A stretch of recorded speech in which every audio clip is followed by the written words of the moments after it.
ভাতের চালের ভালো মন্দ জানতে চাই। ভাতের জন্য কোন চালটা আপনি কেনেন?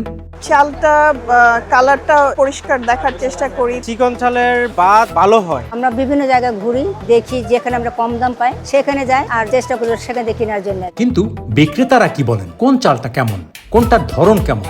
28-29 চালটা আর গুটি সন্না চালটা 70% মধ্যবিত্তের নিম্নশ্রেণী মানুষগুলা নেয়।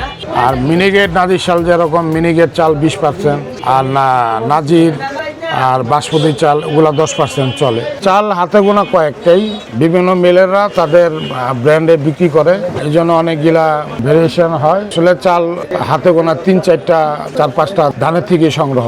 আসলে মূলত ধানের সংগ্রহ যে মেলার করবে ভালো জাতের ধান সেই চাইলেই ভালো হবে। আপনার মিনিগেট চালটা ভাত টিকবে বেশি, তারপরে 29 যেটা 28-29 এটাও ভাত টিকবে বেশি যদি ভালো জাতের 29-28 হয়। গুটি সন্না ভাতটা টিকে, সন্না পাঁচ যেটা আমরা পাইজাম বলি সন্না পাঁচ ধানের ওগুলোর ভাত টিকে। নাদির সেলের ভাতটা একটু কম টিকে, এক সিদ্ধ চালগুলো একটু ভাত কম টিকে। সবচেয়ে কম দামের চাল হচ্ছে গুটি চাল, আপনার 2300 টাকা বস্তা, 46 টাকা কেজি। 28 চালটা হচ্ছে আপনার 2500 টাকা বস্তা আছে। সর্বনিম্ন মিনিগেটের ভিতরে 3250 টাকা, আর সর্বোচ্চ হচ্ছে 4100 টাকা। সবচেয়ে দামি চাল হচ্ছে চালের ভিতরে চিনিগুড়া চালের মূল্যটাই বেশি, তারপরে হচ্ছে বাসমতি, তারপরে নাজির, তারপরে মিনিগেট। আমাদের এখানে চাল আছে মিনিগেট, বাসমতি, নাজির, কাটাই নাজির, 28-29, সন্না 5, গুটি সন্না, চিনিগুড়া। এগুলোর মধ্যে সবগুলো আমাদের দেশে বাইরের থেকে ইন্ডিয়ার থেকে আসে, যেরকম কাটাই নাজিরটা আসে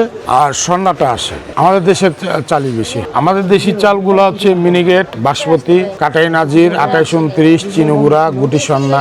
ময়মনসিংহ শেরপুর থেকে আসে, তারপরে দিনাজপুর, ঠাকুরগাঁ, কুষ্টিয়া, এই মোকামগুলোর থেকে ওইখানে ধানের সংগ্রহগুলা বেশি, ওইখানে মেলগুলো আছে, আমরা মেলের থেকে সংগ্রহ করি। আসলে ধানটা তো বিভিন্ন ধানের নামে হয়, যেরকম আমরা 28-29 বিক্রি করি, এগুলা বিভিন্ন ধানের নামে তৈরি হয়, কিন্তু এর একটা নামকরণ দেওয়া হয় 28-29। মিনিগেটের ক্ষেত্রে যেরকম বিভিন্ন ধানের নামের থেকে এটা একটা নামকরণ, যেরকম মিনিগেট চাল। কোনো মেলার ভালো জাতের ধান কিনে ভালো কোয়ালিটি এবং একটু বেশি মূল্যে বিক্রি করে, আবার অনেক মেলার একটু কম দামের একটু মোটা জাতের ধান করে এটা একটু কম দামে বিক্রি হয়। ধানের জাতটা বা ধানের সংগ্রহটা আমরা যারা ব্যবসায়ী যারা আছি আমরা এটা বুঝি, কিন্তু যারা আমাদের কাছ থেকে নেয় তারা এগুলো বুঝবে না। আবার আরেকটা বোঝার উপায় হচ্ছে ভালো জাতের ধানের চালের মূল্য 200-300 টাকা বস্তা বেশি, যেটা মূল্য বেশি সেটা ভালো বেশি, যেটা মূল্য কম সেটা একটু সমস্যা। আমার তো ধরেন এই চালের ব্যবসা 22 বছরের উপরে হবে,